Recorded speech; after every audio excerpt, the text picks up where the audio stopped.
ಸಮಸ್ಯೆ ಜಾಸ್ತಿ ಆಗಿತ್ತು. ಆಸ್ಪತ್ರೆಗೆಲ್ಲ ತೋರಿಸಿ ಒಂದು 12-13 ಲಕ್ಷದ ಗಂಟ ಖರ್ಚು ಮಾಡಿದ್ವಿ.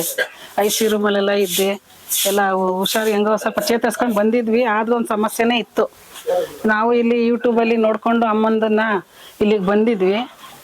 ಒಂದೇ ವಾರ ಹೋಗಿ ನಾವು ತಡೆ ಹೊಡ್ಸ್ಕೊಂಡು ಅವನಿಗೆ ನೀರು ಹಾಕ್ಸ್ಕೊಂಡು ಹೋಗಿದ್ದು.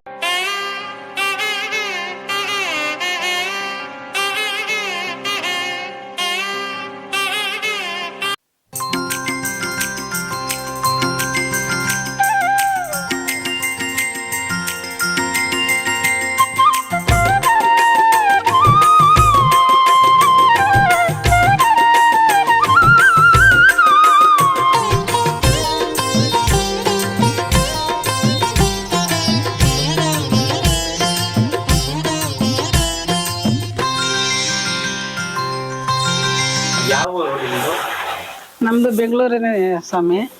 ಮೈಸೂರಲ್ಲಿ ನಾವು ವಾಸ ಮಾಡ್ತಾ ಇದ್ದೀವಿ. ಅಲ್ಲಿ ನಮ್ಮ ಮಗನು ಅಲ್ಲೇ ವಾಸ ಮಾಡ್ತಿದ್ದಾನೆ. ಅವನಿಗೆ ಆರೋಗ್ಯ ಸಮಸ್ಯೆ ಜಾಸ್ತಿ ಆಗಿತ್ತು. ಆಸ್ಪತ್ರೆಗೆಲ್ಲ ತೋರಿಸಿ ಒಂದು 12-13 ಲಕ್ಷದ ಗಂಟ ಖರ್ಚು ಮಾಡಿದ್ವಿ. ICU ರೂಮಲ್ಲೆಲ್ಲ ಇದ್ದೆ, ಎಲ್ಲ ಹುಷಾರು ಹೆಂಗೋ ಸ್ವಲ್ಪ ಚೇತರಿಸ್ಕೊಂಡು ಬಂದಿದ್ವಿ. ಆದ್ರೂ ಒಂದು ಸಮಸ್ಯೆನೇ ಇತ್ತು. ನಾವು ಇಲ್ಲಿ ಯೂಟ್ಯೂಬಲ್ಲಿ ನೋಡ್ಕೊಂಡು ಅಮ್ಮಂದನ್ನ ಇಲ್ಲಿಗೆ ಬಂದಿದ್ವಿ.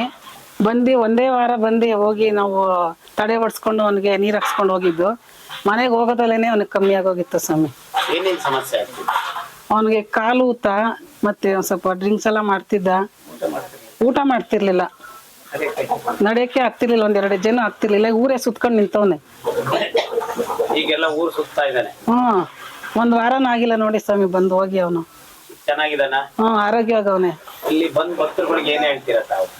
ಅದೇ ಏನೇ ಸಮಸ್ಯೆ ಇದ್ರು ಇಲ್ಲಿ ಒಂದ್ಸರಿ ದರ್ಶನ ಮಾಡ್ಕೊಂಡು ಹೋದ್ರೆ ನೀವು ಎಲ್ಲ ಸಮಸ್ಯೆ ಪರಿಹಾರ ಆಗುತ್ತೆ. ನಮ್ಮ ತರಾನೇ ಕಷ್ಟ ಇರೋರು ಅಂತ ಅಮ್ಮನ ಮೇಲೆ ನಂಬಿಕೆ ಇಟ್ಕೊಂಡು ಬರ್ಬೇಕು.